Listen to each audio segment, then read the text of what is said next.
Hi, good evening, everyone. My name is Linda, and I am joined by, where is Jennifer? Jennifer is here. Hi. Hi. So my co-host for today is Jennifer Kyalo. And as I said, thank you for your patience. We will start now. But for me, during these sessions, I always like to start with a word of prayer. So if you'll allow us, all religions respected, we'll just take a minute and say thank you, God, for all who are gathered here today. As we start this webinar, we ask for your blessings. Give us the strength to start having these financial conversations that we know we need to have, and the wisdom to take in the strategies and the insights that we are going to get today to be able to do that. In Jesus' name we pray. Amen. Amen. Amen. Yeah. Thank you. Oh, okay. So maybe we just start off. I think you can see my name there. As I said, my name is Linda Makatiani. I'm your wealth planner. I help you strategize on how to build wealth. I'm also an investing coach based on my corporate experience in the capital market space, and I do financial literacy training. I focus a lot on families, and that's where this webinar for today stems from. So when I was thinking we need to have this conversation, because as I'm going through my sessions with the families that I'm working with, the individuals, it always seems to come up.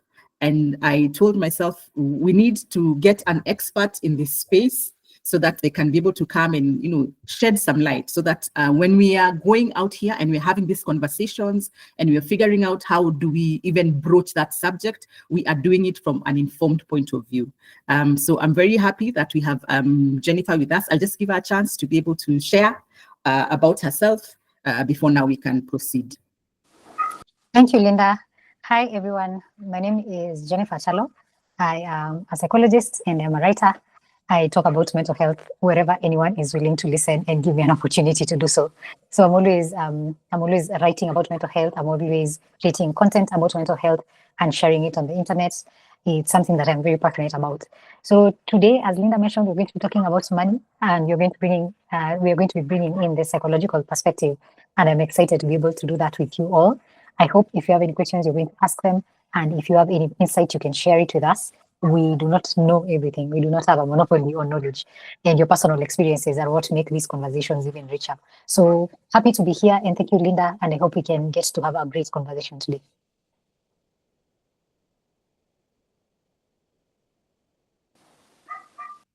I think you're muted, Linda.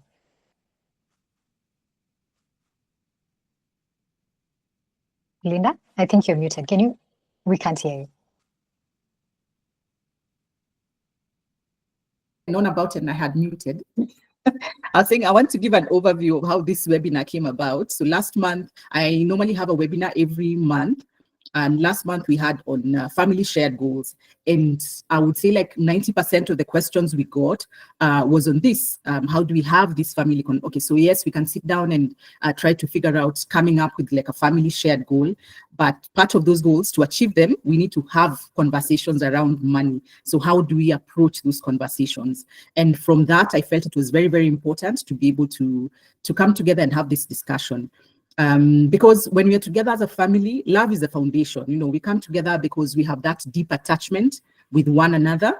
And the family, and this is family, could be family by blood, family by friendship. These are the people who have your back, they support you. So that's the support system.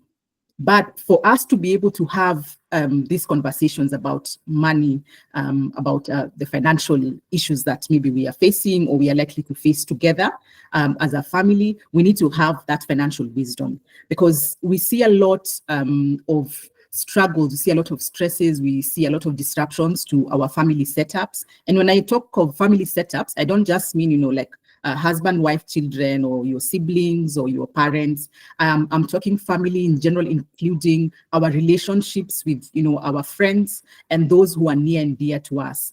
If we are not able to have these conversations, then we see a lot of disruptions going on in these relationships. And that's how, for me, I feel it's very, very important to have those conversations. But first, again, as I've said, even before we have them, I would want us to have them from an informed point of view. Yes, so I would welcome Jennifer to just start us off, from the beginning to get to understand ourselves, because before we have these conversations with people, I think we need to know who we are, so that now we can approach it from a state where we understand who we are, our shortcomings, our strengths, and then get to understand now how to be able to work on that with the people who are near and dear to us. So Karibu, Jennifer. I think I can stop sharing and you'd share, or do I continue? Yes, I can share, you can share. Okay. Either way, I'm easy. If I'm gonna share, I need to log in with a different. Oh no, that's fine then. So I can continue. Please continue. Thank you so much. Thank you so much. I'm just going to be looking at my screen from my left. So if you guys see me looking at my left, do not be worried that I am doing other things. I'm just looking at my computer. So I think a good place for us to start this conversation is always with the money personalities. And the reason we start with the money personalities is because we need to understand ourselves before we can even solve our problems. If you are working from a place where you're blind to who you are, you don't know what your struggles are, you don't know who you are, then the problems magnify. But if you have clarity about who you are, it's easier then to strategize about how to deal with the problem that you have. So a good place for us to start is the money personalities. I'm going to rush through this, and I'm willing to go deeper on another platform at another time, but I'll just rush through this because they're very familiar to us. Everybody knows what their money personality is intuitively. Sometimes you don't have a name for it, but you just know who you are when it comes to money. So the first common money personality is the saver. We all know this person. They earn their salary or they make any kind of money and automatically they put it in a savings account. They never touch it. They never use it. This is the person who will always be broke, even if they have money, but they're not broke at broke. They're just the people who will never find spending money. For them, actually spending is a difficult experience. And as you can see, for them, their security comes from knowing they have money somewhere they have set aside. If they wake up tomorrow morning, they know they have 100,000 in an account, they are happy. It does not matter whether right now they are struggling and they cannot feed themselves. They just know that as long as I have money somewhere safe and secure, I am okay. Things are going to be fine. It's like they are a squirrel and they're securing everything for the winter. They're putting it aside, Those are your savers. And for them, of course, their challenge is that they can be very frugal. They can miss out on life experiences. They're the people who will never treat themselves to something nice. They won't buy themselves soda, They buy soda and it's guilt from here to Timbuktu. I don't know if you guys have seen that meme for how some people save their money and then at the very end when they're justifying any purchase, they're like, hata wacha mimi nijinunulie kasoda. Si hata watu wengine wajinunulia kasoda. Like they just need to find a justification, a very solid one for buying themselves anything. But as long as they have some money secured, for them, they're happy. They just know they have my 100K saved somewhere. So after that, we have the second money personality. And the second money personality is the spender. Now, this is the absolute opposite of a saver. As you can see, for them, they enjoy using money to buy material good, especially. They're the people who will buy anything and everything. They're walking in town. Every hawker might know their name. There's a chance every hawker knows their name. And that's because the number of times they're paid by M-Pesa, they just have the money. Kwani when you have money, so you spend it. Kwani what's money for? See, we all know the guys for Zoe, tumia pesa ikuzoe. We all know who those people are. But for Zoe, tumia pesa ikuzoe, there are very, very many of them. And of course, their values at the moment presents using money in the moment. They don't think about long term. For them, they feel happy when they have the money right now. Let's use it right now. Anything in the future is like unnecessary and unrealistic, because for them, they're thinking, we are going to be dead soon. Why save? What if I die tomorrow and I have 100K saved? Like the saver has 100K saved, but akikufa kesho. See, that money now is just left for it to be eaten by other people. So let me enjoy my money now that I am alive and I have it. You don't know what will happen tomorrow. Those are your spenders, and they are very, very common as well. I know those ones. I remember there was a viral TikTok video going around, and it was like, ni save niachie nani, wacha nikule. And I was just like, no, but who said you are going to be away tomorrow? What if you're here and you finish? Now for them, they don't care, because for them, it's impulse, it's budgeting, it's using money right now. There's no budgeting. There is the right now. What can I buy right now with the money I have right now? End of story. There is no long-term thinking for them. And again, that is just a money personality. We are not saying this, you're a bad person. We are just saying that is a personality you might be exhibiting. The third personality that you might have as a person when it comes to money is the avoider. These are the people who ignore their finances. They have a lot of anxiety about money. They do not track their spending. They do not track their saving. They do not think about money. When they see money, actually, it's like their blood pressure goes up. because they just think if I have money, then there's things I need to think about. And those things are giving me too much anxiety. So let me just ignore, let me just avoid it. Let me not talk about money. Let me not look at my accounts. They play a lot of Russian roulette with their expenditure. So they're the people who will go to the M-Pesa to withdraw money, but they're like, siko sure kama itatosha. Let's find out. Even me, I'm waiting to be surprised by myself. You know, they're not uko ati, I have to think about how much money I have. They don't look at their accounts. If you ask them, how much money do you have as a whole, total amount, uko na pesa ngapi?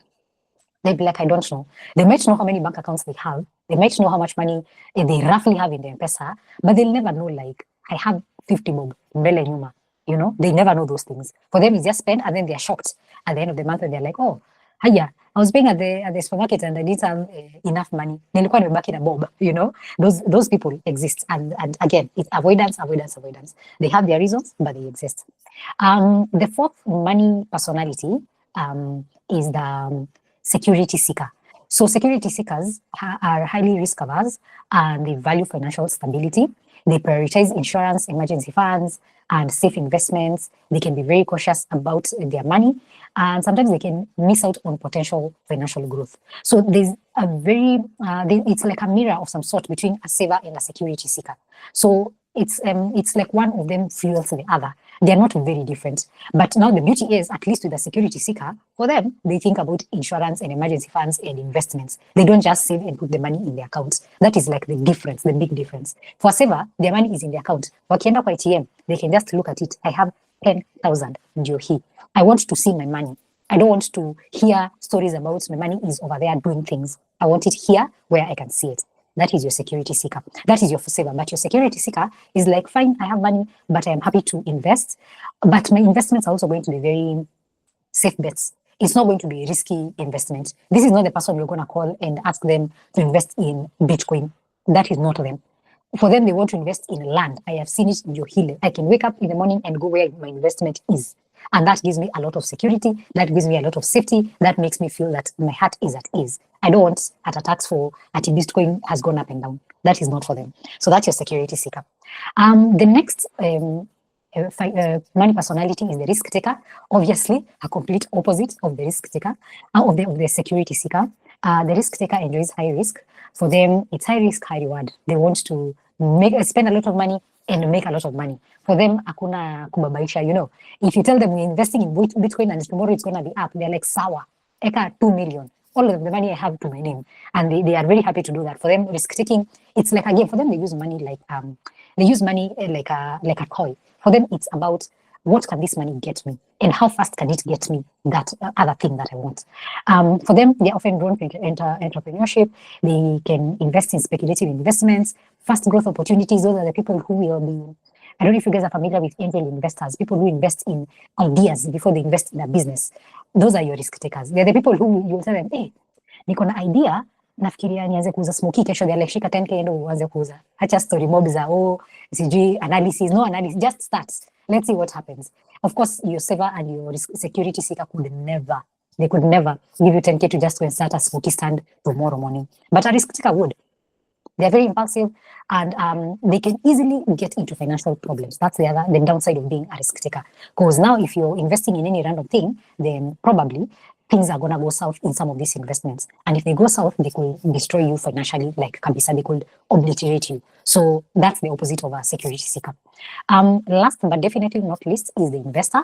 I feel like the investor is somehow a balance of all of them in a way, because the investor, for them, money is a tool. It's not a toy like for the risk taker. For them, money is a tool. It's a tool for wealth creation. It's a tool that they can use to make calculated risks for long-term gains. They prioritize investments over immediate needs and desires, but they're not like your kawaida saver. For them, they're not saying, I need to see my money over there so that I know I am okay. For them, they're like, right now, I do not need to spend my next 10K on buying clothes and shoes like a spender. I can use that 10K to save in in a money market and see what happens. For them, they're willing to invest like that. So for them, money is more of a tool to make more money, and immediate gratification is not their jam. They're very comfortable with delaying their gratification. But also, they won't name themselves like the spender. They won't have to justify buying themselves soda. They're okay with just buying themselves soda and being like, you know what, let me enjoy the present. As much as I'm saving for the future, let me enjoy the present, because I don't know if I'm going to live in the next 24 hours. I might as well. But also, I'm not going to rob my future just because I'm enjoying the next 24 hours. So that's the kind of balance that you can think about when it comes to the money personalities. I don't know if you can see yourself in any of these money personalities. There are others that I have not touched on, but and these money personalities can kind of meet each other somewhere. Kuna venye they connect with each other. One can explain the other. You can have multiple money personalities. The investor can also be a saver to a degree. Only that now for them they won't be saving ile kujinyima. They are saving because they know they have a future goal that they are trying to achieve with their finances. So one does not automatically rule out the other. You can think about it that way. So those are the money personalities. I don't know if you can see yourself. I don't know if you can see someone you know. Sometimes it's not us, it could be a friend. You know, sometimes you're asking for a friend. So if you're asking for a friend, can you see your friend here? Linda, what are you hearing and seeing? No, yeah, I'm just wondering. It would be good to hear from people where they see themselves and their friends in quotes. Yeah. But then as well, could you be maybe two, you display two personalities, but one is more dominant than the other. So then would you say if I'm maybe like I'm a spender and I'm a risk taker, and I find myself like on more of, yes, I want to enjoy my money and I'm willing to enjoy, I'll go hiking, all those skydiving and spend my money. So if that personality is maybe dominant, then would I classify myself as more of a spender, or I would say I'm a spender risk taker? How do I look at it? Yeah, I think there's a beauty in having binaries, and I am sorry to burst the bubble that sometimes there's no binaries. There's just several personalities that come out depending on the relationship you're in, and depending on the situation that you're in, and depending on the financial season you're in. So there are some people, when they are in a very dark financial time, they will save. You will not even need to tell them. You will not even need to convince them that save money. They will know, by the way, where I am right now, maybe I've not had a job for a year. I know money is tight. I don't see any prospects. So the little amount of money that I have, let me breadcrumb myself pole pole and see how long it can last me. Suddenly you become a saver. Nobody's even convincing you. Suddenly you are the one who knows how to manage money. So it can be possible that some situations throw you into a place where you're like, I have to be disciplined about money. But then there are also some people, when they have the money, when it has come through, they know how to secure it in different ways so that they have a big budget for expenditure and they can go skydiving. But they're the same people you'll never catch going to bed on an empty stomach because they don't have cash. Because for them, as much as they are spending on these big things, it's because they're spending wisely. They know this is an important thing in my life. I might have to spend on this thing, but deny myself on this other thing so that I can get the experiences that I truly want. So it demands that you're very aware about what do you want with your money, what are you aiming for, what are your financial goals, where can you splurge on, and where can you deny yourself. And if you don't know that balance, then you fall for the money advice of just save your money, don't spend it on, don't go to nice restaurants, they're too expensive. You don't ever go on a trip, they're too expensive. You will fall for those tricks where because people give that kind of advice, right? They're like, just save your money, just save your money. But if you know about finances in general, you're going to realize that it's not everything that needs to be saved like that. Sometimes there's some elements in your life where you save, and there's some elements where you're like, you know what, I have to splurge on this one. This one is an important thing for me. For example, for me, a big one, this is, why am I sharing this? But let me share it. For me, a big thing that I really, really value, and I will not skimp on, is the food that I eat. I am very conscious about the food I eat. I'm very health conscious. I know there are some things that people will look at and be like, mbona unabuy hizo vitu na venye expensive and you can get them for cheaper, or a cheaper brand of this thing over there. And I'm like, it's because for me that's something that I really like spending on. I like spending on my food. But then catch me dead buying some random clothes on the street. I don't care about clothes. You cannot catch me just spending. I don't impulse buy clothes. I don't impulse buy bags. I don't impulse buy shoes. And it's just a thing for me because I don't care for them. I'm just like, am I dressed? Yes. Do I have shoes on my feet? Sour. Are they not leaking? We are good. End of story. But my food, I'm going to eat well. Yeah. I was going to make a dry joke and say, yeah, you can share. It's a safe space. It's a safe space. I saw Deborah, I think Deborah had wanted to say something. I don't know if you can allow her. She's still there. Deborah, you can unmute and just ask as we go on to the next section. Yeah. No. I think I had raised my hand and then I put it down because you were, hi everyone.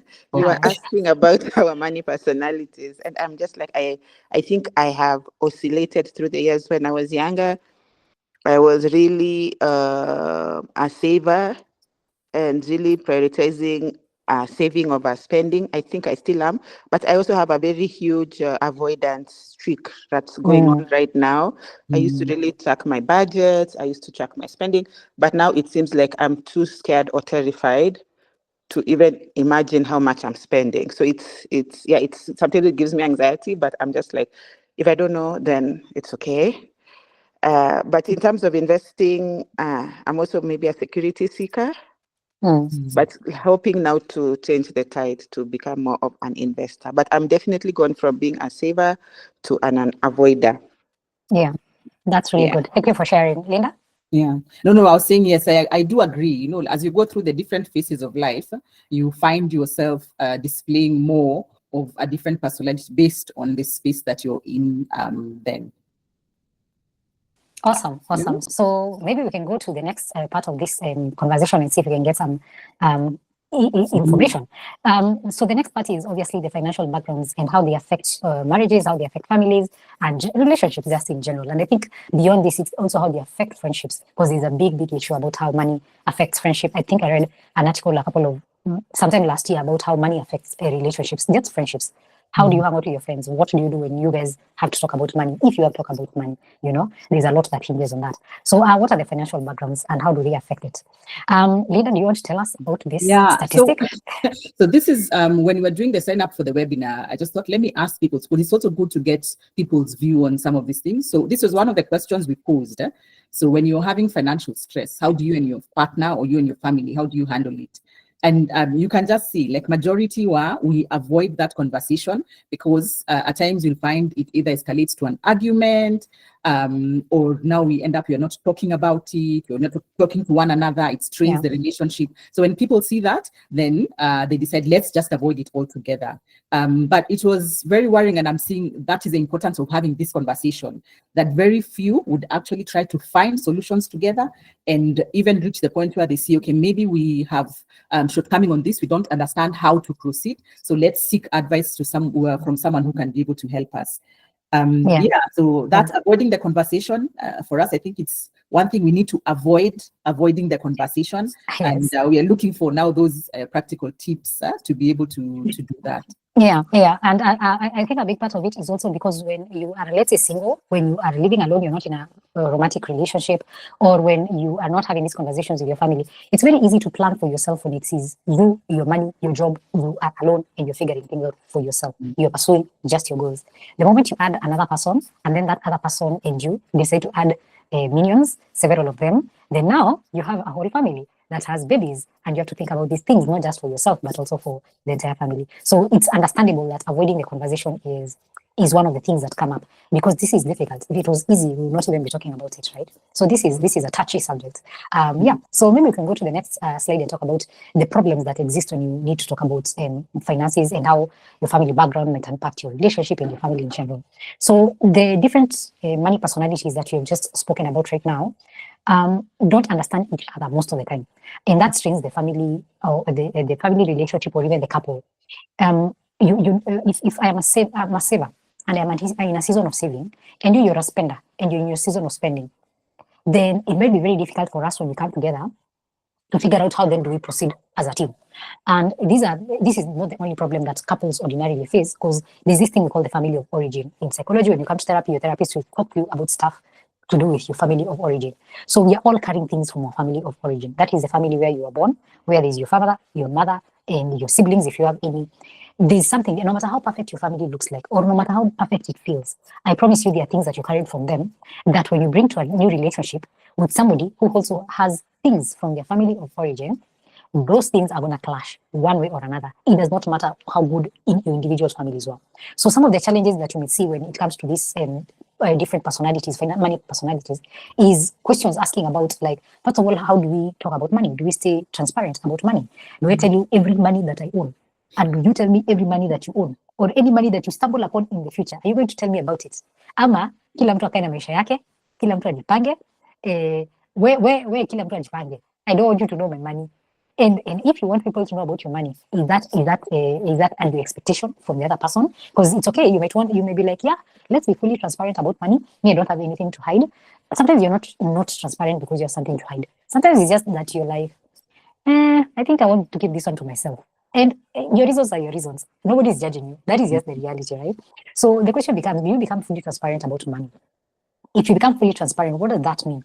Does that mean talking about every single coin that you own? Mpaka kwa mshwari, mpaka some random PayPal money that came to your account at some point when you were in your 20s. Is that what you talk about? Or do you talk about the money that you have right now because you have a job? So this is my payslip. This is how much money I earn. Is that what you talk about? Do you talk about sorry, Linda, do you talk about the investments that you've made or just the liquid money that you have? I don't know, but you have to discuss it with your partner. Linda, you wanted to say something. Yeah, no, it's a question I get mostly when I deal with families, especially young couples starting out. Like, so yes, we want to be transparent, but one, how transparent, and two, when do we start this transparency? You know, and for me, I always say, I think one of the best ways to go about it is you both agree that you need to be transparent about it, you know, learn and figure out how to be able to accommodate one another. The when and why or how, I think if you have anything in your past that is going to affect your financial future together, then you need to be transparent about it. Because most people will say, okay, fine, whatever it is I did, that's it. When we are starting, we are both starting on a clean slate. So whatever I did, maybe you have loans that you are still trying to pay, and you're like, okay, I'm not going to talk about it. We'll just discuss where we are, you know, as we are starting life together. But those loan repayments are going to affect your budget together. So if you have those ones, then your transparency needs to start from your past. And I think that's very key as well. And that is good. And I like that also because what you've just said, I like it because not just loans that are going to impact. Imagine if from my family of origin, I am the sole provider, and now I need to send my mom and my dad some small money every single week, every 2 weeks, every month. I pay their medical bills. I'm the one who's paying a land loan that they have. They took some loan at some point and they bought land. And now I am helping them pay because they don't have a source of income. Or I have siblings and I take care of them. I educate them. And do I tell you about those things or not? You know, this transparency is not just I have 10 million nanivo.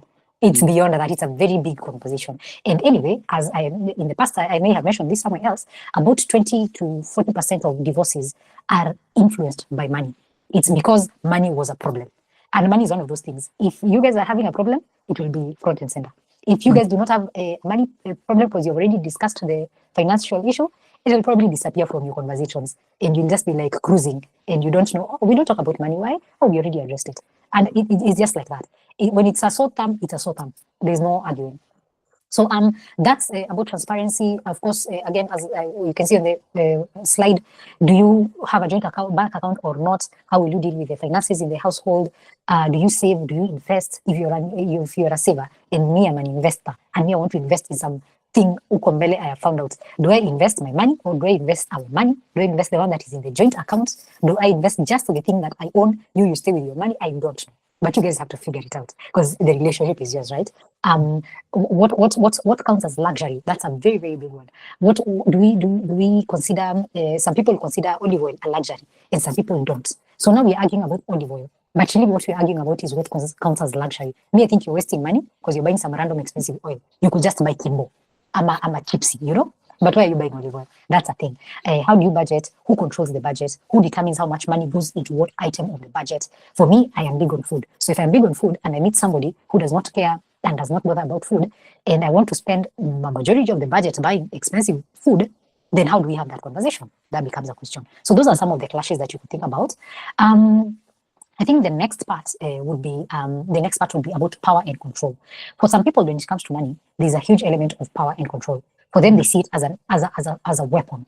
As a weapon I can use to control or to show my power. So the more money I have, the more powerful I feel, and the more powerful I exist in the world. Like if I show up, I'm like, yeah, you know, me, I have money. You know, you become that person. Somehow your chest just poofs. You're just like, yeah. You stand up straighter when you have money because for you feel it's a power thing. It gives you a lot of control. So in a relationship, from where I come from, the money that I saw in my family was being used as a power and control tool. The person who did not have it was treated badly because they did not have it. And the person who had it got to determine What do we do? Where do we go? What do we eat? How much of it do we eat? Do we eat meat today? And the next week there's no meat, next week but there's no meat, you week ingine amande, you know, because they have the money and they've decided. That puts me in a very scary place. So if for me, I feel that money has been used as a tool for control in my past, then I'm gonna be scared of just opening up about money. If for me, money is a tool of power and I feel powerful when I have it, then I'm gonna be moving very different in the relationship, and that could strain the relationship. So, for example, what you've listed, some of the questions that you need to be asking: who dictates how much you spend, and why them? Who makes the majority of the financial decisions? Who makes the majority the financial decisions about big things and small things?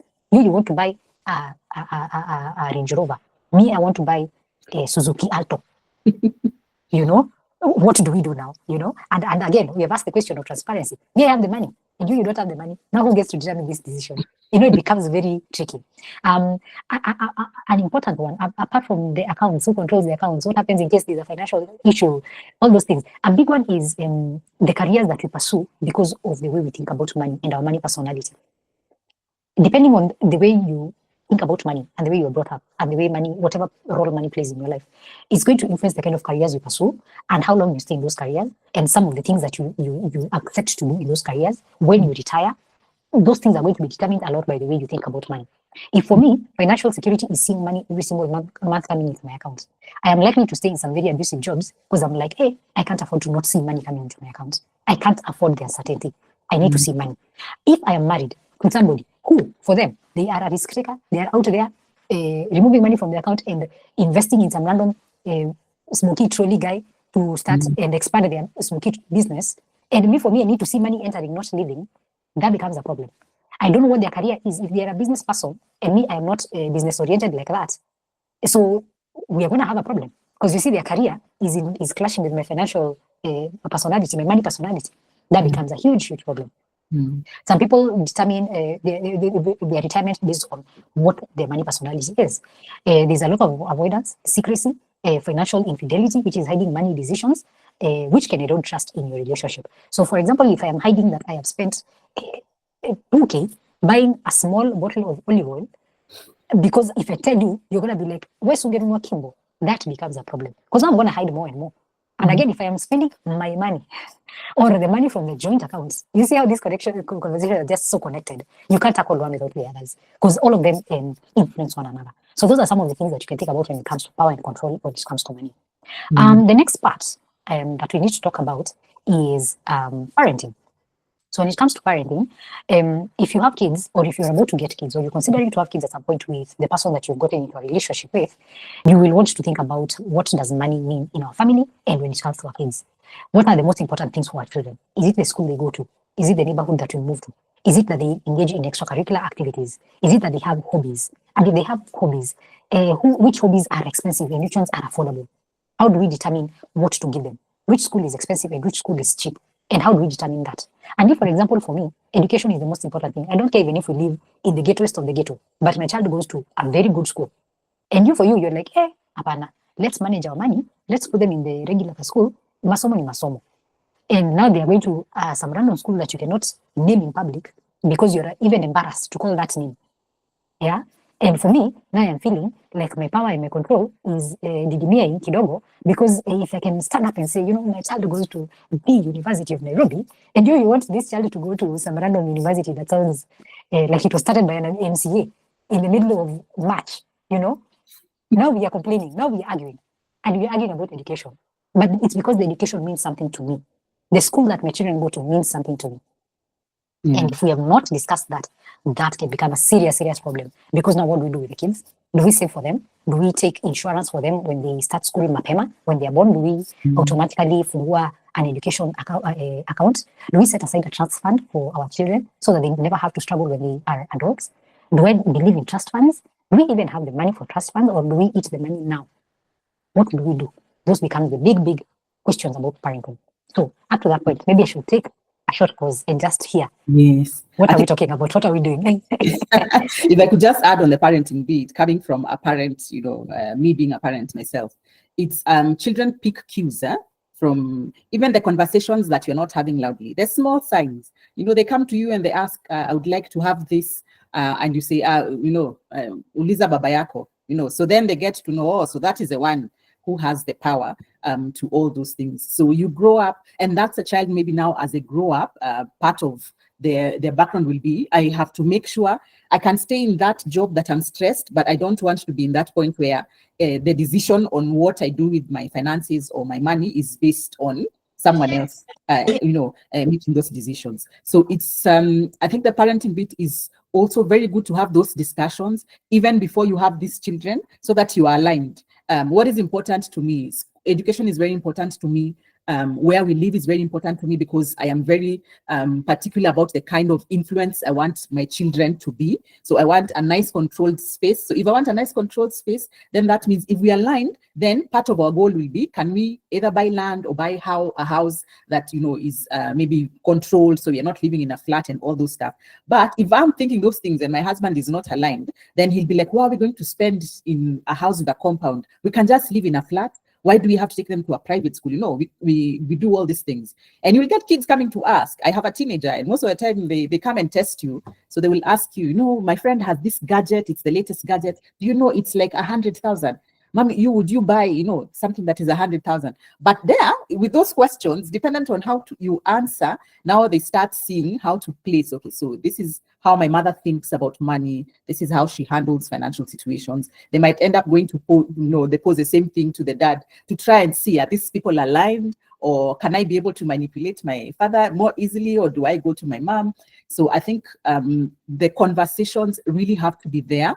And at times, for me, I tell couples, at times it's good to just say, it's okay, whatever it is that you feel like you need, your dad and I will talk about it.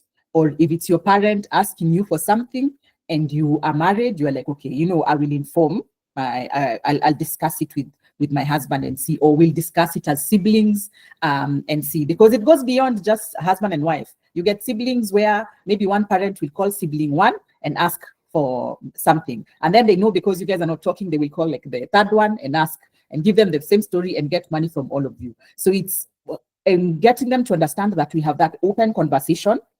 So whatever it is you're relaying to me, just know that the rest also know. So we are all aligned, and we are all on the same page when it comes to any financial decisions that we're making. It's very, very important to get to avoid a situation where you feel like the other person is taking advantage of you, or you are stuck in a situation because you can't change.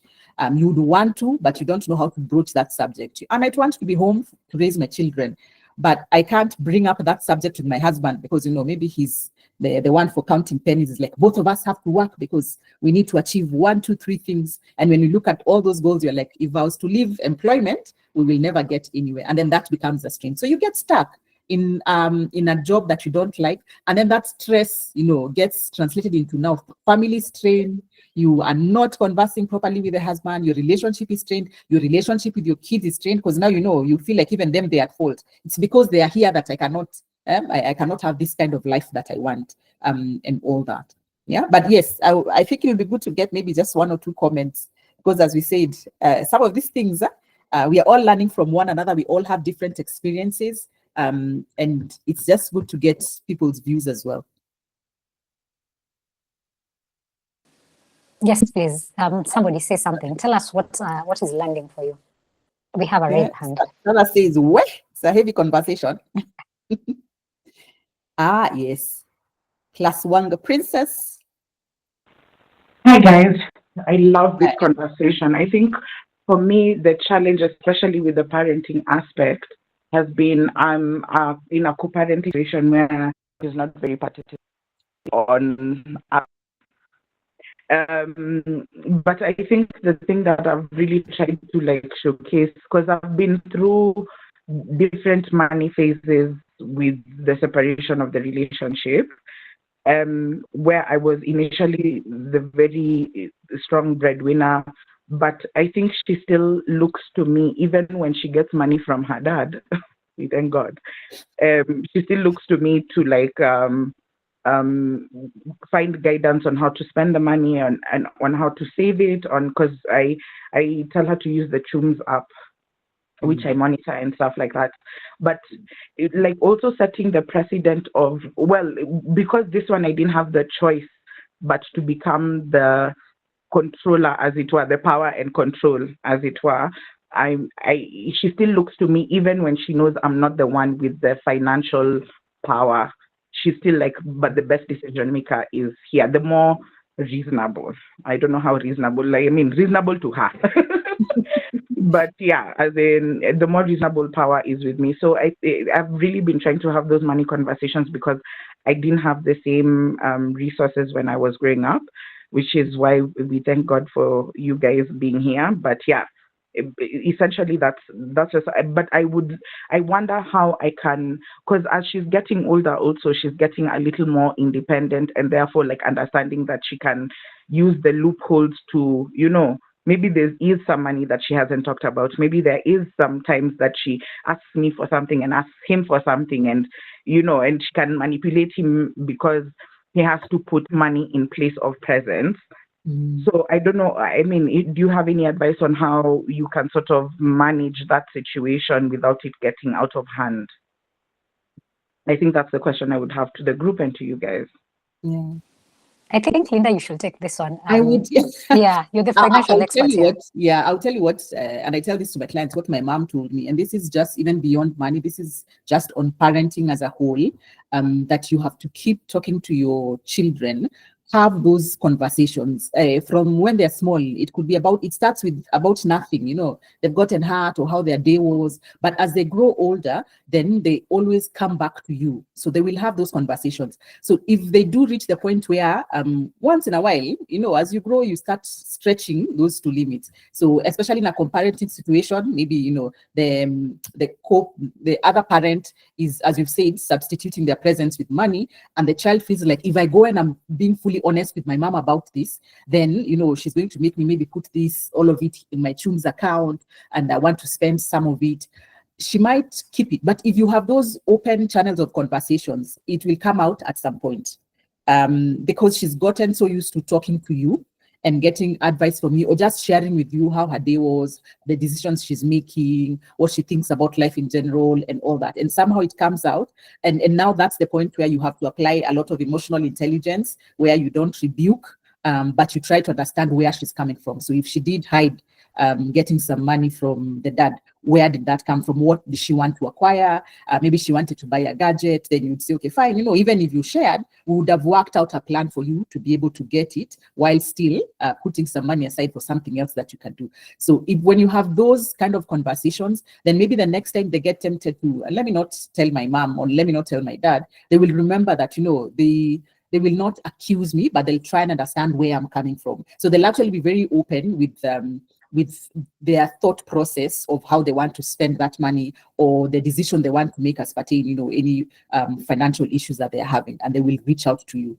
And that goes on even as they grow older, as they're trying to move out, as they meet someone and they're trying to understand this other person and their money personalities. They'll always come and bounce it back to you as the wiser parent, and then you can be able to just guide them, and let them make those decisions by themselves. But just give them a bit of wisdom along the way as well. So I think that just having conversations with them over, and not at times going into like a friend zone and not really a parent zone, so you can get to understand why they are thinking or doing what they are doing.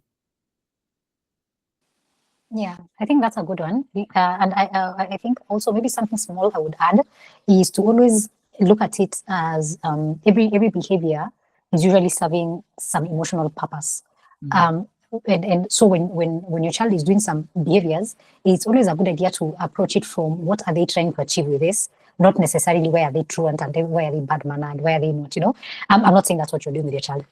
This is like a general understanding. Also, I'm not a child therapist, but I have sat in lots of child therapy classes. I don't work with kids, but I have background in, I do have some training in child therapy, and in general, most behavior is trying to achieve something. So maybe inviting your child to have some buy-in, especially in like, for example, the saving process. So you mentioned that your child saves in the app. If they are doing that, maybe it's a good idea to also have a conversation about what that means for them. What do they think about the saving? so that it doesn't feel like a punishment when they do it. They have so much buy-in. And I'm saying this because I'm borrowing it from something that I watched on one of Linda's videos. And she was saying about how she goes with her kids to go to the bank, deposit the money from the Karimo. What's a Karimo in English? The piggy bank. Piggy bank, yes. Yeah, so she goes with her babies to the bank with the piggy bank, and they break it together. The money is saved, and they see it on the paper. This is the money that you've saved. When they get dividends, they see, oh, these are dividends. This is what it means. This is the money that I have earned for having saved this much. So you get buy-in from them. It can become more of a joint exercise, an activity that I do with my parents, or something I'm taught by my family, and they can even become an advocate for it among their friends. They can tell their friends about how they do this thing. So somehow it is converted from something that they have to do to something that they are empowered and encouraged and excited to get to do, because this is the thing that I've learned, that I am excited to have money because I can see what it could get me in the future. And so you find that even going behind the back to go and ask another parent, the other parent about, can I get some money? You can just address that and be like, what do you think? What is it that you want? Is it something that you wanted to buy that you felt that I won't buy for you, or you felt that maybe it's not the right time, so you needed to go behind the back? Like, there's a way to bring that conversation so that it becomes more like I think the best analogy for it is like when you're having the sex talk with your child.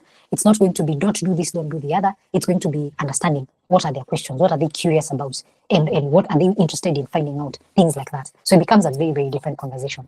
But I think, listen to Linda, she's the financial expert and she's also a parent, so she's definitely in the thick of it in that sense. So Yeah. No, I do agree. It is true. I always say invest with them. At the beginning, you invest for them, you save for them, but as they grow older, you start doing things with them. Yeah. So they understand the essence of it, so that whether you're there, and that's a way of creating that sustainability. So whether you are there or not, they understand the importance of doing it and why they're doing it, so that they can keep doing it. And then that also becomes a family value that's passed on to another generation, and the next. True. Awesome. So I think we should rush through the next 7 slides very, very fast, because these are things that we all have experienced in one way or another, or we know someone who has experienced. The emotional weight of finances, I don't think anybody has walked out of this situation unscathed.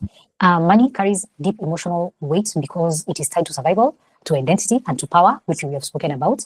If I am saving away the smallest amount I can, no matter what, it's because I am thinking I need to survive. One way or another, I need to survive. And if I can save up, I can increase my chances of survival. Remember, we are human, we are a species that is striving to procreate and survive our hardest experiences. So sometimes money can be used as a means of survival. And that's why it has so much emotional weight over us. If I am trying to survive and you are coming and telling me, let's invest in some random Bitcoin, I am going to fight you, because I'm thinking about my survival.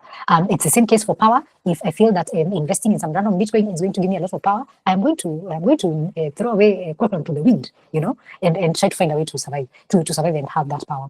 And identity, of course, is about the fact that if I have money, maybe there's a way that I think of myself, there's a way I feel about myself when I have money, or when I'm considered as someone who has money, or who has not necessarily just the financial, like the coin, the notes, but also the things that money buys me, puts me in a certain level. And that level means something to me. Again, you said if my child goes to a particular school, it means something to me. There's a self-esteem thing I have attached to my child being associated with a particular school, being a parent who goes to that school. There's a way it makes me feel. If I drive a certain car, if I live in a certain neighborhood, if I dress in a certain way, those things mean something. And that something is important to me. That's why money is going to carry emotional weight. Some of the most common things when it comes to money is stress, anxiety, a lot of fear, which has come up in some of these conversations. People are afraid of losing their status. If I lose my money, I will not be able to continue living the way I have always lived. And that is going to hurt some part of me, some identity that I have. It's going to hurt some survival that I have. There's a lot of guilt, especially if you have survived. Umetoka block and your family and your friends are still in the block. That can be very guilt-inducing. You will get what's called survivor's guilt. You're like, how do I even approach a conversation with you about money if I'm not worried about money? We have already kind of settled financially, and now you're out there and you're still figuring out what you're gonna buy for dinner. I can't relate to your problems, and I can't tell you that. You're afraid even of going to Shago or Rashos. Easter can never find you Shago, because if you show up with your latest car that you could afford, because maybe you're financially there, but then in your Shago, your family is not looking like the family of someone who has a lot of money. There's shame attached to you as an individual. So you feel a lot of guilt because of that. Of course, there's shame about spending, shame about hiding your money. The wealth disparity is an obvious issue that can make it difficult for you to engage with friends and family members when your siblings are not doing well financially, but you're doing well financially, and you guys are meeting up for lunch, and you're looking at each other and you're thinking, should I buy you something to eat? If I buy you something to eat, will you think I am being maringoful? If I don't buy you, will you think I'm being stingy? I don't know how to act in this situation. And it's because you've not had a money conversation. Those are some of the things that you can think about. And of course, the other side of it all is that money can also be a good thing in the sense that it can give you a sense of independence and peace and freedom. You get to choose the life that you lead, the things that you buy, the places that you go, who you hang out with, what kind of access you get because of money. Money can be that. And all these things can manifest in physical symptoms. Poor sleeping, poor health habits, poor nutrition. If you're constantly stressed, anxious, feeling all these things, then physically it's going to manifest, like it or not. The body usually brings out, that thing for the body keeps the score. In this sense, when your anxiety is all over the place, when your emotions are all over the place, when your hormones are all over the place, your body is going to be like, yep, let me tell the world, this is what you're going through. Your body betrays you like that. So that is very, very common. The next part of this is financial trauma, and financial trauma is basically your experiences with finances. How have you experienced finances in the past? What scars have they left in you, in your family of origin? What scars has money left on you? Then the childhood experiences that you've had, the impact that money has had on you, that becomes your financial story on autopilot. If automatically in your childhood money was used as a weapon, as an adult you're going to grow up knowing money is a weapon. If it was used as if you are the victim of that weaponizing of money, you're going to grow up feeling that you're always a victim of money, and you're going to move in the world as somebody who is coming from scarcity. You will approach the world with, how can I get more and more and more and hold it? Because I have nothing to give, I am suffering, I am struggling. And no matter how much money you make, you will never have enough. Because for you, at the back of your mind, there is no enough. I am always going to have less. So I need to find a way to get more and more and more. These are the people who will work forever. They never take a break. They're always looking for the next gig. They're always hustling. They never take a break. Because for them, how can I get more? That becomes the main question. The next thing I think that is important to talk about is that past debts, financial betrayals, they will show up in your relationship. If in the past money has been used as a control, if people have avoided, they have been secretive, people have betrayed you, you saved up with your partner and in a joint account and they cleared that account, of course, the next time you meet someone, you'll be like, Z, transparency, money, me, never. I have seen that. I cannot go back there. Mimi najua venye watu fanya when they see my money. When they know I have 10K, they want us to use that 10K and then they hide theirs and they will never buy food in this house because they know I have 10K. Kutumia yako. Of course, you're going to be angry. Of course, you're going to be affected emotionally. You're like, Z, I will never show you my money. When I have money, I will not tell you. When I have 200 bob, I will not tell you. When I have 1 million, I will not tell you. Why? Because I know how you behave when there's money. Or there's a way I think you will behave when you know I have money. You will never buy for me things. You will never take me anywhere.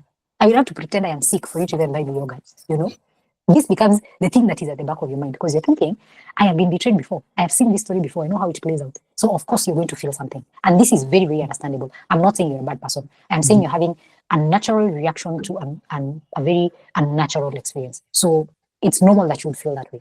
The next big thing is breaking unhealthy financial cycles in families.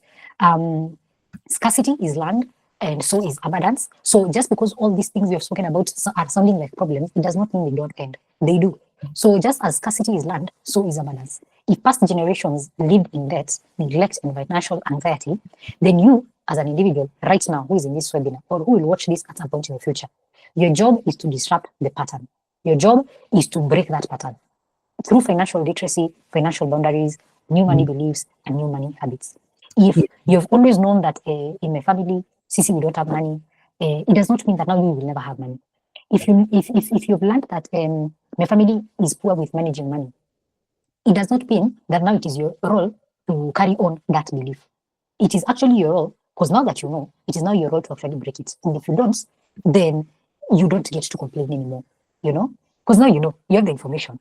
You have access to therapists. You have access to wealth planners. You have access to, I'm sure at your bank, whichever bank you bank with, I am sure if you walk in and you say you just want to speak to a financial person, what to do with the money that you have, even if it's 10K in your account, you'll be directed to someone, right? So if now you know these things, you have this information, and you also know your past, you know how money has been showing up in your past, then it is your duty to do something about it. Because if you don't, then utasaidika aje. right? You can't continue living in the same cycle and in the same pattern. So as the last line says, be the ancestor who changes the story. Yeah. Be the ancestor who changes the story. Mm. Yeah, that's how you break the pattern. That's how you end it. You have to. I tell parents, we are always saying, oh, I was never talked to about money. I was never told how to invest, how to save. I wish I knew these things early. I'd have started early myself. But I had just finished school. I didn't have those many responsibilities. I'd have invested more then, because now, I have all these other financial responsibilities. And I'm like, then let it end with us. Let our children reach that point where, as they are starting life on their own out there, they are equipped with all the financial literacy skills, and they know they can come back to you for financial guidance. So we change that narrative. 100% agree with that. 100% agree with that. So that is what I have to say about financial trauma. Of course, I'm happy to answer any questions.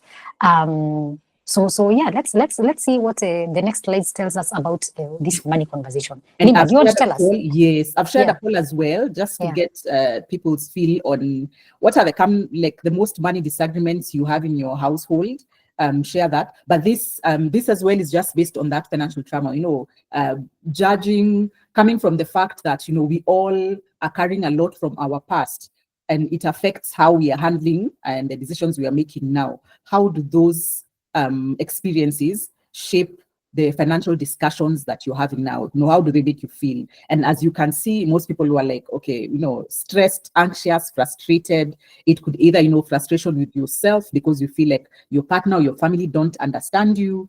Very few people actually feel confident enough to be able to share and stand their ground and defend why they are making those financial decisions. And the only way you can be able to be confident in your financial decisions is if it's based on the financial literacy skills that you have. So again, going back to the way we are saying, let's make it intentional to be able to grow our financial literacy so that we can grow our financial confidence as well. I agree with that. If you want to vote on the poll, just click on the more button and click activities. There's a poll that Linda has put up. Just click activities, and the first thing that you see is going to be the polls. Then you can vote and you can check it out in the process. So yeah, thank you, Linda, for sharing that. And I think the next part is the most straightforward part. And this most straightforward part is also the most touchy part, the difficult part, and it is how to have money conversations. And I'm going to just make it even wider and say how to have difficult conversations in general. So the images that you see on your screen, the first one is the mind. So I want you to think about this analogy as the head, hearts, and hands equals to connection. Heads, hearts, and hands. So the first part, the head, that is talking about your mind, and it's talking about when to think critically about when, where, and how to have this conversation. The money conversations, difficult conversations in general, are not to be had. You guys are just talking, watching your TC, and then you're like, you remember that money you spent ukanunua ndugu and you didn't have enough skuma. That's not the time. No, the other person is just going to be like, why now, why here? It can't be a conversation you're having at the wrong time, because it's a difficult conversation. Money conversations are to be had when people are at least well rested, at least well fed, at least well prepared in advance. You can set up a schedule in your family or as a couple and say, we're going to be reviewing finances every month and just see where we are and what is happening, so that we can see what we have done in the last 1 week, in the last 1 month, and what we're going to do in the next 1 month, in the next 6 months, in the next 1 year, in the next 5 years. Let's review our finances every month. And don't say every month and then it's not defined every month, because every month could be the first of the month, it could be the middle of the month, it could be the end of the month. So when are you going to have this conversation? We're going to be having this conversation on the 3rd Saturday of every month, or the 3rd Sunday of every month, tukitoka church. When we arrive, we're going to have whatever is in the fridge, eat, and then sit down and have the money conversation. If anything happens on that day, it's okay for you to work things around, move things around. Some Sundays, you won't even have the capacity to have the conversation, because maybe one person is not even available. Maybe they're not in the country. Maybe they're not in the city. Maybe they're sick. Maybe you are sick and you don't have the capacity or the bandwidth to have that conversation. But it's okay for you at least to have that set out in the calendar or somewhere, an agreement that you've had. We're going to have this conversation when and where are we going to have this conversation? Do we want to have it at home? Do we want to get out and go and sit at a restaurant? Do we want to go to the park? where do we want to have this conversation where we feel it's most conducive? Mhm. Even if it's in our home, are we going to have this conversation in the kitchen? Are we going to have this conversation in the living room? Are we going to have this conversation in the bedroom? Where are we going to have it in the balcony? Where do we want to have this conversation? And I know that sounds like kuna details. I know that is what it sounds like. But the beauty is, with details, you can always edit them. Just because mmesema it must be this and this, it doesn't mean that you can't edit things. But it's good to have some sort of a plan. So, critically, think about it in your mind. When are we going to have many conversations, and what are we going to be talking about? And if anything crops up in between, before the time that you're supposed to have the conversation, it's okay for you to bring it up. And it's okay for you to put a pin on it. It's okay for you to write it down. It's okay for you to save it on a folder somewhere in your computer or on your phone. Just don't let it slide. The problem is when you let things slide, that becomes a serious problem. The second one is the heart. How do you make me feel? How do I make you feel? How does this conversation make us feel? Here's the thing. Anything that can be said nicely. That is my motto. It's a hill I'm willing to die on. And I will insist that anything that can be said nicely. You do not have to scream to be heard. You do not have to yell. You do not have to call names. You do not have to nag. You do not have to say things harshly. You do not have to kwaruza mtu kwa roho for you to say something. And the other side of that story is, when people say things to you, don't automatically assume they're attacking you. Hiyo kwaruza roho is just maybe you're not comfortable. You're not used to straightforwardness. There are people who just are not used to straightforwardness. They assume that anything that has been said straightforwardly has been said to hurt them, or it has been said with malice, it has been said with violence. But that's not always the case. Sometimes some things need to be said straightforward. There's no beating around the bush. You spend 10,000 on a random thing that we're not agreed on. Could you tell me why? Could you tell me where that was coming from? That's a very different question from mimi sijui watu wengine kwa hivyo wanashingia aje. Mtu mmekaa hivi kidogo, suddenly 10k imetoka kwa account. No, that's an entirely different story. And you can tell there's a resentment in there. Somebody is speaking from a place of pain and anger. They're not speaking from a place of, let me understand what is going on. Help me understand what is going on. So give people the space to be honest with you. Be someone who people can talk about difficult things with, because they know, even if you're going to tell them, you're going to give them feedback, difficult feedback to hear, you're not saying it because you're saying it to hurt them. They know that. They can trust that you're going to be honest. You're going to say whatever you're going to say it with kindness. And you're also going to say it because your heart is coming from a good place. You're not just saying so that you can be catty and you're like, nah, it's nice remark here. Just like a thing so that you can hurt somebody. Those things you said, I know what I'm targeting and I know it will hurt you. So sometimes you can be very vengeful. Let's try to avoid being vengeful. Because remember, if you are having this conversation, I'm assuming it's because you care about this relationship. There's no winner and loser in an argument when you're in a relationship. There's just win-win. If you're thinking that you're going to be the winner and the other person is going to be a loser, that's going to be a problem. Because now you're competing. And why are you competing with your partner or your family member? Are you guys not supposed to be on the same side? Are you guys not supposed to be aiming towards the same direction? If you're not, maybe it's time for couples therapy, because there's a problem there and it's bigger than the money. Yeah. And finally, it's the hands. Where do we go from here? Oh, another point I wanted to mention about the heart. How do I make you feel? How do you make me feel? The conversation. When it's the emotion things, remember to try to focus on how a situation impacted you, not what the other person necessarily did. Don't go for you pissed me off, you did this other thing, because you're not even careful, you're very careless with money, you're this. Don't go for that. That is going to create an adversary out of the situation. Try to go for last week when when you did X, Y, and Z, this is how I felt, this is how it impacted me. I felt left out. I felt like you didn't care about my well-being financially. I felt like you didn't care about where we are going with our financial goals. Could you help me understand what was going on for you? How did you end up making this decision, considering these are some of the things we had agreed on the last time we had a money conversation? You see, that's a very, very different conversation than you made me feel this and you made me do this other thing. Because now they're going to become defensive. They're like, hey, Z, wait, guys, how did I end up in this situation, So think about it that way. Finally, where do we go from here? This is a question of hands. What do we do with this information? We need to have a concrete answer, a concrete plan for where we go with this. It can't be, hey, in future, let's just do better. There's no in future, let's just do better. There's in future, let's not do X, Y, and Z for X, Y, and Z for X, Y, and Z. It has to be something concrete that you can go back to and be like, this is what we agreed on. These are the measurables, if there are any. Try to be smart goals. That's the way I would put it. Have some serious smart goals for your finances. And if you have serious smart goals for your finances, nobody is left in the dark or guessing, I don't know what I'm supposed to do now in this situation. Should I buy bread or not buy bread? You know when people are grappling with these questions in the supermarket line and they're holding back everyone.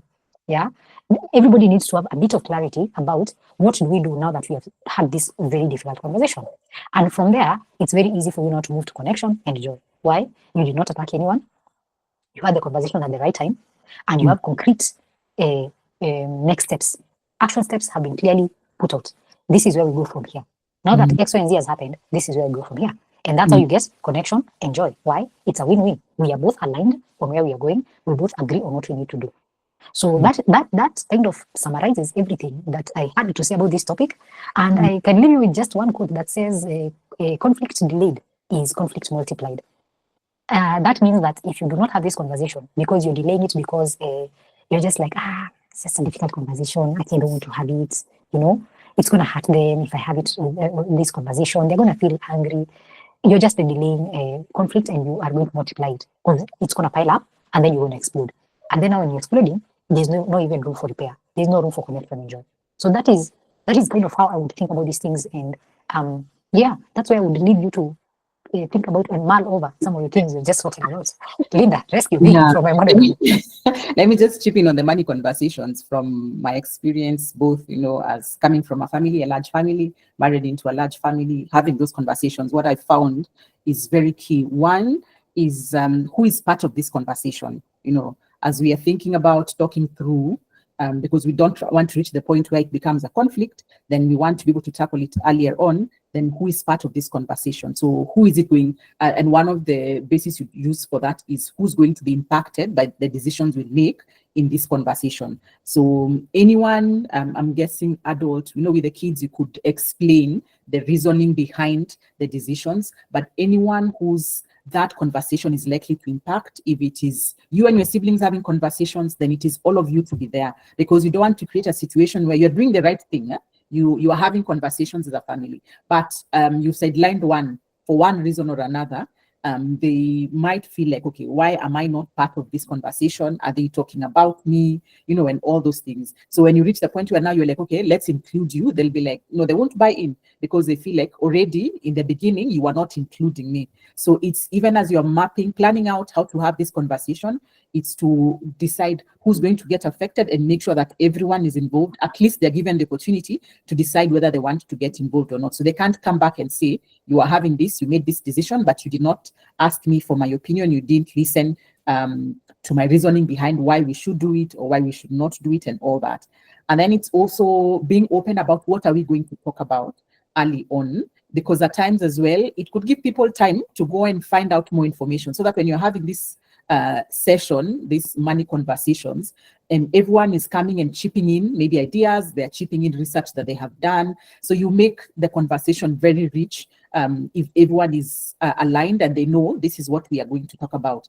Are we looking into health insurance options for our aging parents, or how we are going to be able to take care of them? I could go and ask a few of my friends who I know are going through the same thing. What are you guys doing? And then now come and table it, so that now we just go through those ideas. And at times it's also looking, because we know we are coming from very different families. Some are very, very difficult. It's also looking to see, can you get someone on the outside to come and help direct those conversations? Yeah. Especially on like very touchy subject on, and when it's an extended family gathering, whoever decides to take that step of saying, I'm putting this meeting together, let's meet and talk about, this land that we have. Are we selling it? Are we keeping it? Are we going to lease it? And what's going to happen to the money that we are getting? And everyone is coming and everyone has different ideas. Sometimes it's just good to get someone neutral to come and sit through that, and maybe now just take you through these, the risks if you take this route. These are the rewards that you're likely to get. And from there, help you to weigh as a unit and decide, maybe, at the end, decide what route you'll go with. Because you might end up having a lot of back and forth in these conversations and not really amounting to anything and not making any decision and all that. So yes, and I do agree, don't delay the conversations, start them. I always say you will never know how it will go until you start. Yeah. So don't say my husband is a very difficult person. He doesn't even like talking about money. Start and because you've spent some time with this person, you understand how do I bring it in? Do I bring it in through an example? Do I share maybe an experience that maybe someone else is going through that we both mutually know? And then maybe now from there, start a conversation and see, okay, so what if it was to happen to us? How would we handle that situation? And all that, but start it, because now from then at least it becomes easy. And I think now for us here, we are all better placed to understand the other person, their personalities, their origin and how it affects maybe some of the decisions they make or how they behave with and the financial decisions that they're making as well. So we will be approaching it from a better, more knowledgeable, more informed point of view. But I think the key thing, to be honest, is really start it. Then maybe just to, as a final, then now we do maybe a few Q&A. For me, it's we should all just acknowledge the fact that our families are very different. We are very different as people. So create a system that works for you. Try what will work for you, whether it is approaching that person directly, whether it's trying to get someone, an external person to come and talk to you guys and all that. But just approach it from what you feel would be the best approach. Create a system round that will be able to help you achieve the goal, because the goal is to have those open, honest conversations so that you can forge the way forward and build a strong financial future for not just this generation, but for the generations to come as well. And that only comes when we have open, honest conversations and align in the goals that we have as families and in the relationships that we have as well. Yeah. So maybe just question. I agree with that. I wanted to just mention that I really like what the last part you mentioned about bringing in someone if you need more support. I think because of the way that our families are kind of set up, sometimes we are afraid of bringing other people in to see our problems because there's the need to shelter. We don't want why do you want people to know our business? Why would you share this kind of thing with other people? But I really, really encourage all of us to consider that sometimes there's need for an outsider, somebody who is objective, somebody who is not emotionally invested in one decision, somebody who just sees everything from outside and is able to point out the places where you keep stumbling. If you don't have that person, then it's very possible for you to keep going round and round in the same problem, in the same issue that you've had for years, and you're like, we never seem to get past this issue. So if it's possible, know when to bring in somebody else, know when to bring in an expert. Just know when it's time to get external support. And I promise you, it's there, it exists. You're not alone, and your problem is not as unique as you think it is. I'm not diminishing it. I'm not minimizing it. I'm saying that so that you know that you are not alone. There's a universality to these problems. Every family has its problems, but there's a universality that families have problems. So your unique problem can really be solved. You just need to know when to seek this support. So yeah, I think that's an important place. There's a very interesting question on the chat where the question is, how easy is it to take loans for personal development and still get the support from your spouse? Because most often personal development is all about the guy and ends draining the pocket. I think that takes us back to the very beginning. Remember the clashes we were talking about in the beginning. Who determines what we do with the money that we have? Who determines what we talk about, whether we take loans or not? Who determines whether we take on debt or not? Why do they get to determine that? I think there's something we didn't talk about, which is prenuptials. And the reason I'm bringing this up right now is because prenuptials force you to have a very difficult conversation in the very beginning of your marriage or your relationship. And most people don't like that in the beginning because they're like, we love each other. We're going to be okay forever. As we love each other forever, we're going to be forever. As we are once in a lifetime, But that's the issue. Thinking that having a prenuptial and talking about money in the beginning is a sign that you guys will not be forever. And that is the mindset we need to change. Because if you have this conversation, let's say, for example, is that a prenuptial conversation, it forces you to talk about money. And most of the time we don't talk about money because we are walking on eggshells, thinking that if I bring up money, this person is going to think of me in a certain way. So my question becomes, why are you afraid of being thought of in that certain way? And I'm not saying this to accuse you of anything. I'm saying this so that you can explore it. And that is a question you can actually talk about with your therapist. Why am I afraid that if I bring up difficult conversations, they are going to be received with animosity? They're going to alienate me.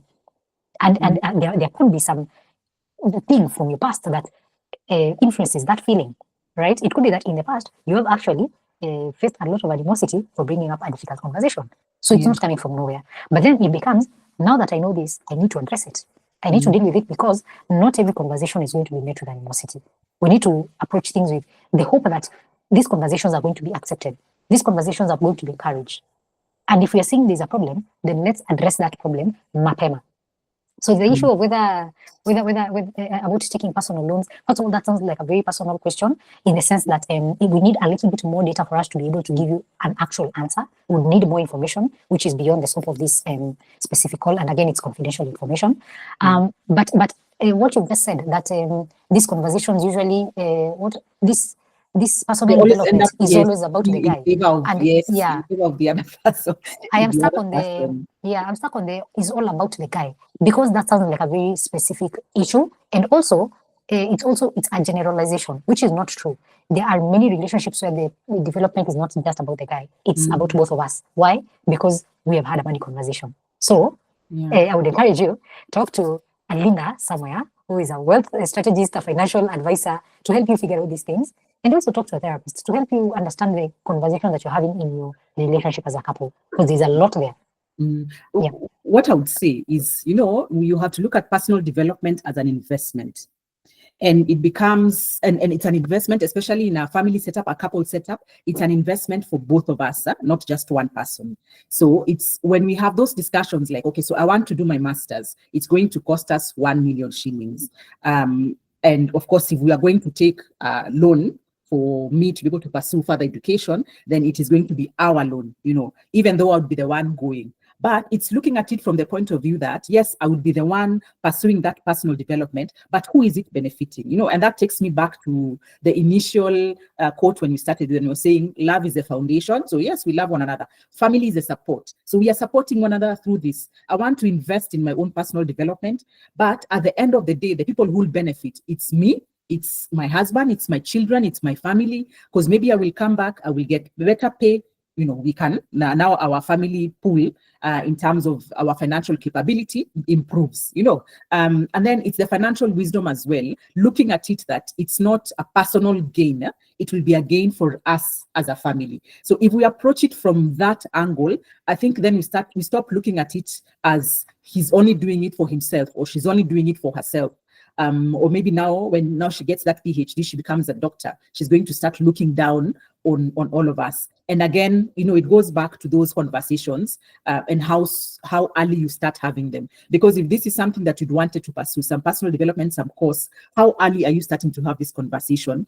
And how are you relaying that information so that it's able to be received by the other party, that it's not just for me. Yes, I'll be the one undertaking it, but it's something that is good for all of us. For now, maybe now we'll have to take a bit of a hit because we have to spend money on it, but it's going to benefit us in the future. So when we look at it from that, then that becomes a shared goal. And we are both working towards to make sure, you have time to read for school, you have time to be able to do your assignments, go for any sessions that you need to go. If it's the wife pursuing, it could be the husband now chipping in to do things in the house. Because I understand that, I am here to support my wife to be better. Because tomorrow when she's better, we will all be better. I am here to support my husband to be better, because tomorrow when he is, we will all be. And we have spoken about it, and I understand how good it's going to be for us in the future. So we are both investing in one party's personal development, but it is a joint effort. It's not really someone just undertaking that venture on their own. So I think that mindset is very important, where you look at it as a shared goal and not just one person is one who's going to benefit from it. Maybe I can just top it up with one quote that you've kept saying over and over again. These conversations, sometimes money arguments are not really about the money. There's a deep underlying problem somewhere. And it's what you've mentioned, Linda, about somebody thinking that if you get this education, you're going to look down on me. You see, now that conversation was never about money. It was never about you're going to spend 1 million in school. It's about my emotions, power, control, how do I feel, identity, where do I lie in the hierarchy of this family? That becomes like the entire thing. So yeah, thank you for adding that. That's really, really good. Yeah, thank you. I think because of time, I'm not seeing any questions. Maybe just to share how a bit about you and where people can reach you so that they can be able to now, see you one-on-one, because there are some conversations we can't have here. This was just, a teaser. Then now we can do like one-on-one. So if someone wants to reach you, you can share with us where they can be able to get you. Nikupatie nini laptop?